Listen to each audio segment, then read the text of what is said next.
YouTubers, who is this? It's your boy, Unsociable T, and we are reacting to 10 school trips that went horribly wrong. Let's do it.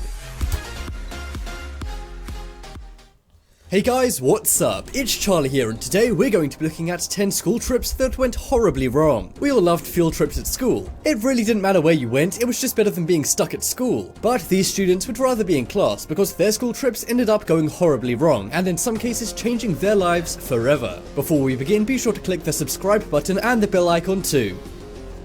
Coming in at number 10, we have mountain. School trips can be really fun, but it always helps when your teacher isn't totally brainless. This wasn't the case for one class trip that took place in 2014 in the UK. A teacher took her class of 39 girls up a mountain for a trip. The mountain was one of the largest in England.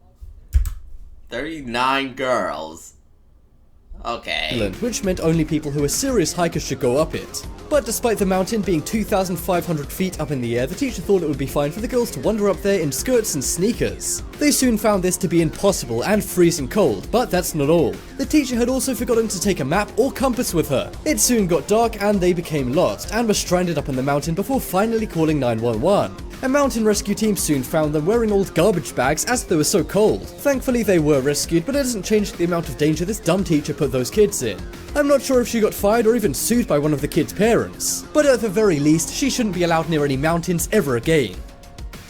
Next up is Monkey Sanctuary. In 2016, 33 students and 6 teachers from North Cobb High School in Atlanta went on a school trip to Belize. Among those students was 14-year-old Tamari Elijah Jackson, who was a freshman at the school. They were visiting a monkey sanctuary for 5 days. On the first day, their first activity was to go into the Sabun River. They were to wade into the river and then after that go hiking. However, the hiking never took place because while the students were wading around the shallow water, Tamari was reported missing. They searched for a while all around the monkey base sanctuary when finally his body was found. However, his passing is said to be very mysterious. He was a good swimmer and the water was very shallow. Nobody saw him wander off and his passing appeared to be a total mystery. In 2017, his family sued, saying the staff were aware of his disappearance for hours before doing anything about it. The school had been doing the trip for 4 years and nothing bad had ever happened before. The school now goes to Costa Rica instead since the incident. Hold on, I feel like that's more of his fault, to be honest. Cause, like, wait, where did he, like, why did he say anything like this man wanted to die on purpose? Why did he just stay with the group, right?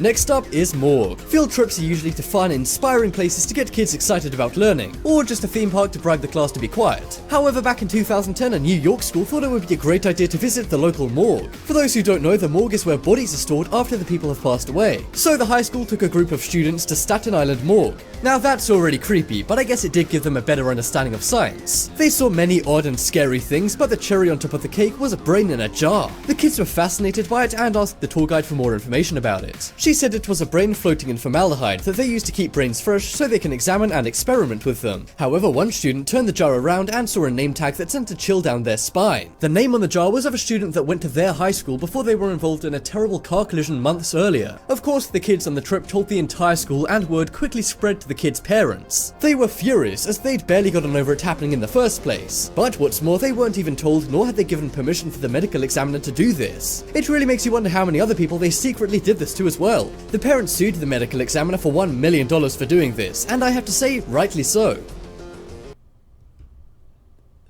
Oh, that's nuts. Why? I don't trust that's why you should trust doctors sometimes. Oh. Next up is Plantation. Back in the days of the slave trade was a terrible time in American history. However, it's important that we learn from our mistakes, which is why it's taught in schools. Most schools take care to explain delicately to young kids what took place. But one school was far from sensitive during a field trip back in 2013. The 4th grade class went to a plantation house turned museum in Georgia, USA. Everything was meant to be interactive and authentic, and even had actors who dressed as slaves or slave owners. The kids also did activities, including some rather cringeful ones such as cotton picking. But wait, it gets much worse. The class was split into 2 groups, with the black children being sent to cotton pick while the white kids tried on old-timey clothing inside the house. Oh.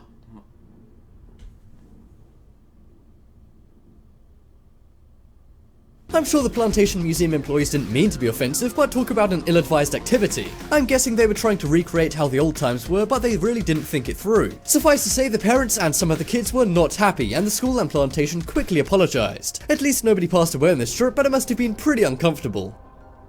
Next up, How did no parents, obviously the teachers or whoever was in charge was racist, because obviously the parents, I bet they told the kids to not tell them about this. Is Nudist Beach. In 2015, a group of Cub Scouts aged 9 and 10 were visiting a beach in San Diego. They were being chaperoned by parents and Cub Scout leaders. It was all normal until they saw one man getting undressed. They assumed he was crazy or something, but as they continued their hike, they realized they'd wandered onto a nudist beach. The parents and group leaders quickly tried to change the route they were taking to get the kids away from all the naked people. However, they took a wrong turn and got lost on the nudist beach. The parents were less than impressed when one of the leaders tried to reassure them by saying he goes through here all the time. Eventually, they got out and had to face a pack of angry parents when it came time for the kids to be picked up. It just goes to show even something simple like a walk on the beach can turn into the worst field trip ever. Or maybe the best if those Boy Scouts were just a few years older. Afterwards, they even had to have a meeting with the group leaders, parents, and local officials in order to assess the situation. The Boy Scouts of America said proper protocol was followed during the incident. However, the parents disagree. One parent even said she was nauseated by seeing all the naked people on the beach. Okay, that is a bit of an overreaction and kind of offensive to the people on the beach too. Jeez.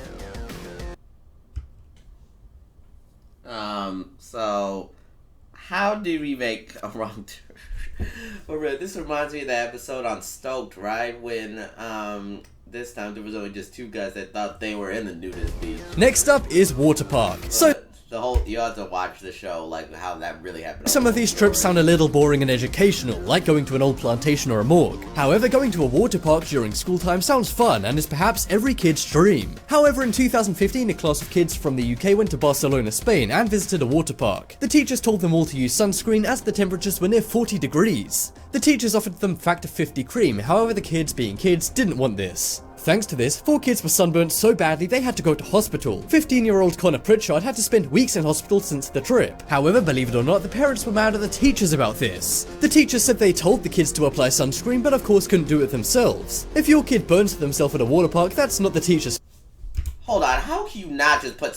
Oh, it's just lotion, basically. How can you not put sunscreen on by yourself? Especially if these kids were old enough to make their own choices. But now the school says they might ban all future school trips if the children can't follow the rules.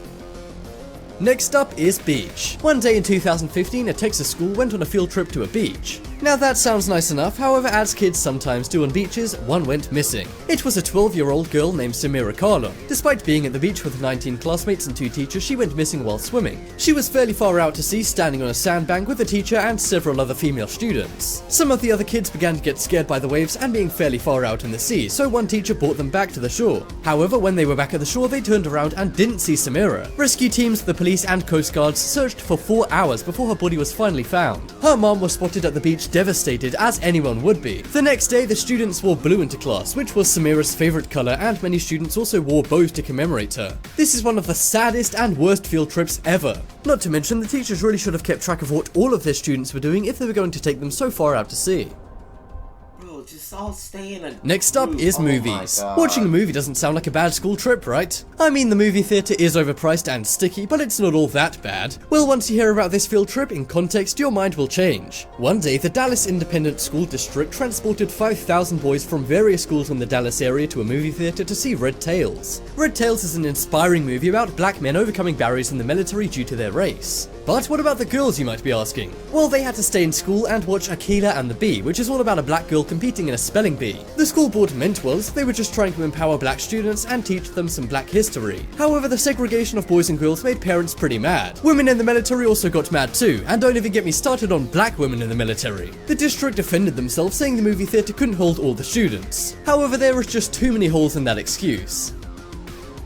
Next up, just is equality. That was just too much equality, but that equality did not need to be called is for. Pregnant. This one took place at a high school in Florida. One group of students went to a rural town and bunked together at a hotel for the duration of a field trip. The trip was 5 days long, so not that much could happen in that time, right? Well, that's where you would be wrong. When the students returned, it was discovered that 4 of the female students were pregnant. There were around 20 boys and 30 girls in the trip, and they'd all stayed in the same hotel. The parents were livid, and they said the teachers didn't do enough to prevent this happening. And they were extra mad, seeing as the students were only 17 years old. At least the students had fun on the field trip, even if they will have to put up with a screaming kid for 6 years. And to top it all off, they're even too old to appear on 16 and Pregnant and make some money out of the situation. Next up is did that ended up in a party? Oh my god. Get your timing, your settings, please, right? Did he even check the landlines or like the houses or whoever was living Think with you have them? mean teachers? Well, I bet they're nothing compared to the teachers at this school. As a reward for their students graduating, teachers at Rosedale Public School told their 8th graders they'd be going on a Disneyland school trip. Brochures were printed and a long presentation was given to the kids. They even made the kids do roommate arrangements and created a schedule for the Disneyland trip. The kids were obviously very excited, as what could be better than a trip to Disneyland with all your friends? However, it wasn't long until the teachers broke some bad news to them. They admitted it was all one big prank. You see, the teachers had lied about going to Disneyland, and really they were going to the local bowling alley. The teachers got a cheap laugh, but the kids were furious, and the prank was even caught on camera. Next up is Snap. I'm pretty sure if that wasn't for the content or I don't even know, bro, that was harsh. That's harsh. This is one of the smallest and weirdest school trips on this list. One day at Wells Middle School, the teachers actually should definitely be a Disney character. The villain. Teacher Heather Caggle was teaching math. However, she got a little hungry, as you do, but she decided to sneak 11 students into her car for a snack run. 7 went in the back seat, 2 in the front seat, and 2 in the trunk. It must have looked like a clown car. No offense, girls. They drove to a local Walmart and grabbed some snacks. On top of all this, she had to leave 2 students alone in the classroom as they wouldn't fit in her packed car. She was obviously immediately fired, and may be the most irresponsible teacher on this list. What do you think? Check out the poll in the top right corner.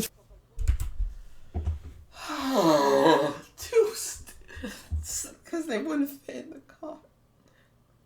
Imagine, if you had... You know what? I'm done. Never mind. Oh my god. I don't know which one. All of them were just so bad and with dumb teachers. Oh my god. Thank you guys so much for watching. Please leave a like, subscribe, and peace.